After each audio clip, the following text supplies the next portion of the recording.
Reform से GST के कितना असर पड़ेगा, कितना लाभ होगा?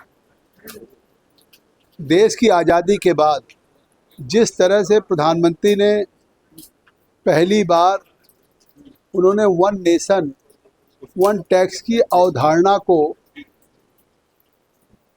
सभी देश के राज्यों के साथ मिल करके जीएसटी के रूप में लागू करने का निर्णय लिया और एक जीएसटी काउंसिल का गठन हुआ जिसमें सभी राज्यों के वित्त मंत्री और केंद्रीय वित्त मंत्री उसकी अध्यक्ष थी। जीएसटी लागू होने के बाद देश में आपने देखा कि कितना बड़ा एक रिफॉर्म हुआ कि वन नेशन वन टैक्स की अवधारणा को वास्तविकता के धरातल पर उतारने का काम हुआ। लेकिन जहां उस जीएसटी संग्रह में आज पूरे देश का पर मंथ 1,50,000 1.5 लाख करोड़ 1.75 लाख करोड़ एक पूरे देश का, जिससे देश आज तेज़ी से दुनिया में विकास की दौड़ में चल रहा था और सबसे ज़्यादा तेज़ी से ग्रोथ रेट 7.5% के ग्रोथ रेट से अगर दुनिया में कोई सबसे नंबर 1 देश तरक्की कर रहा है तो वो भारत कर रहा है। और इसमें कहीं ना कहीं नरेंद्र मोदी जी के उस इस जीएसटी का जो पूरे देश में एक रूपता ला करके इस जीएसटी को लागू करने का काम किया। लेकिन उससे बड़ा ऐतिहासिक कदम जिस तरह से जीएसटी पे रिफॉर्म किया है और 22 सितंबर से नए दरों पे जीएसटी लागू हुई है।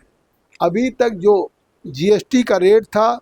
5%, 12%, 18%, 28%,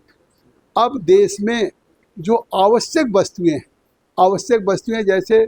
साबुन हो, टूथपेस्ट हो, ब्रश हो या दूध की डेयरी का सामान हो, पनीर हो, बिस्किट हो, चॉकलेट हो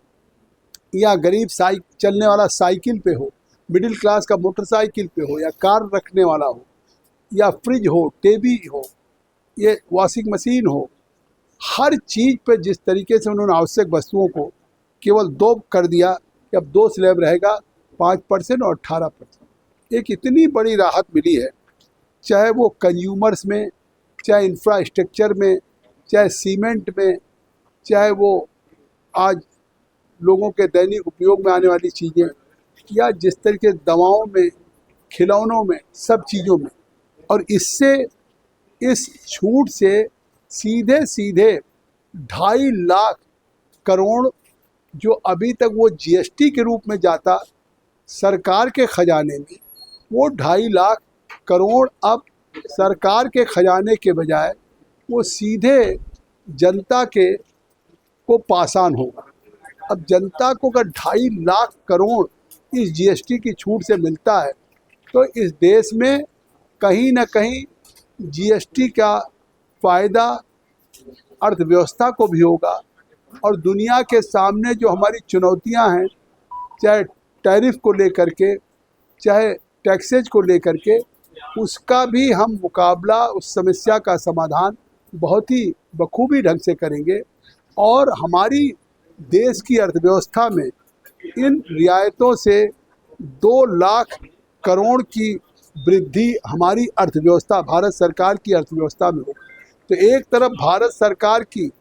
अर्थव्यवस्था में 2 लाख करोड़ की वृद्धि, दूसरी तरफ 2.5 लाख करोड़ की उपभोक्ताओं को उनके जेब में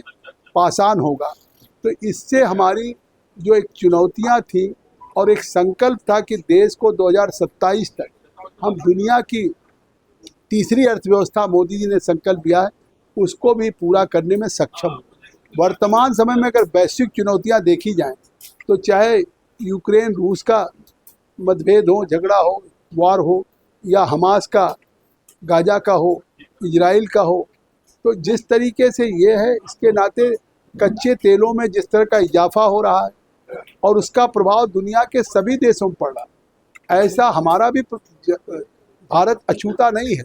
लेकिन नरेंद्र मोदी जी की नीतियां हैं कि वो अगर कहीं हमारे ऊपर टैरिफ बढ़ रहा है तो हम और अपना विश्व में विस्तार कर रहे हैं। कैसे हमारी संभावनाएं दूसरे और देशों में जहां अभी तक हम एक्सपोर्ट नहीं कर रहे थे, ऐसे 40 देश को आइडेंटिफाई करके हमने चिन्हित किया है कि वो उन देशों में एक्सपोर्ट करेंगे। और आज इस 22 सितंबर से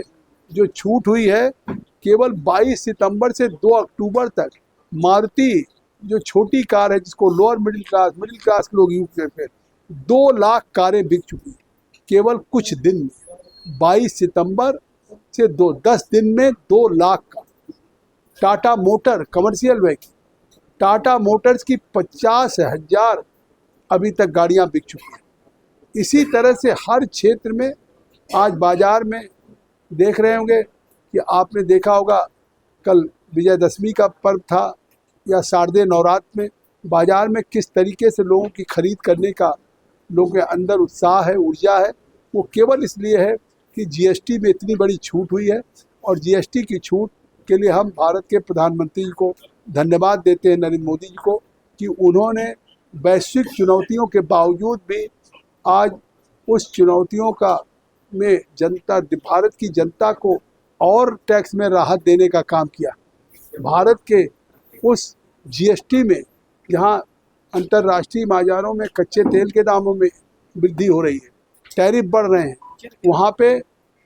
लगातार छूट देने का काम कर रहे हैं। और चाहे वो उपभोग का सामान हो या दैनिक आवश्यक वस्तुएं हों, डेयरी का उत्पाद हो, मक्खन हो, घी हो, साबुन हो, लक्स हो, ब्रिटानिया बिस्कुट हो,